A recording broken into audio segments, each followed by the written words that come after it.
Welcome to the shortwave radio channel, and we will actually take a look at something that, if you're new to the hobby, or even if you're not new to the hobby, sometimes just having a list of the different aeronautical frequencies, depending on where you are, could be very interesting. So I will share a website that is just great for that. One of the things that you need is a shortwave radio with single sideband. That's the first thing. And then just go to this website if you want to hear aeronautical communications on shortwave. This is a radio reference wiki page, and it contains pretty much all the info you need with the different aeronautical routes that go around the world from different areas: North Atlantic, South Atlantic, Caribbean, so on, Pacific, and so on. So all the information is here, and of course you will have all the different frequencies of the different areas. You have maps that show you where these different areas are located, so when you're listening to the different frequencies. So there's here on the right side a numeric listing, of all the frequencies. You could technically use a radio's frequencies memories and put all these in a memory and just let it scan, and you would hear some communications.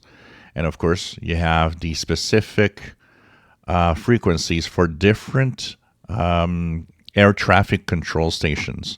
So each frequency you will have the air traffic control that uses it: so New York Radio, Gander Radio, Newfoundland, Santa Maria, Shanwick, and so on. So each frequencies are specific for different areas, and that means if you hear traffic, you'll hear traffic from often the closest air traffic control station to you.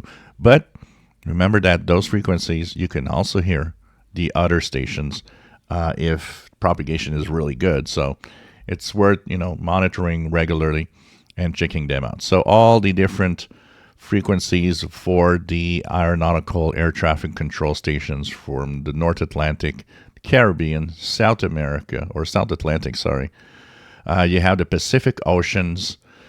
So all of that information is always nice to have at hand, and you'll have all the frequencies. So depending on where you are around the world, you'll have all the frequencies. So if you live in Asia, if you live in in India, you'll have the Indian Ocean information here.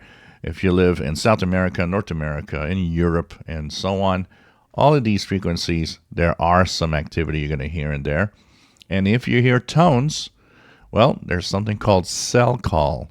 Cell call is a selective calling tones. What it does is simply indicate to the plane that they're asking for communications on HF, because you can't leave a radio on with static all the time and hearing other stations. The radios typically are automatically turned off, but they still listen, and they listen for these sets of tones, and those tones will in turn tell the cockpit of the plane, because each cell call has its own code. Each plane has its own cell call set of tones. So when they send a specific set of tones, it's for a specific plane, and that plane's cockpit, something's going to tell them that, the air traffic control is trying to contact them. So I'll post the link to this page in the description below. Check it out. Really very extensive and good list for aeronautical communications on the shortwave bands. If you enjoy my videos, please subscribe, give us thumbs up. Thank you for watching.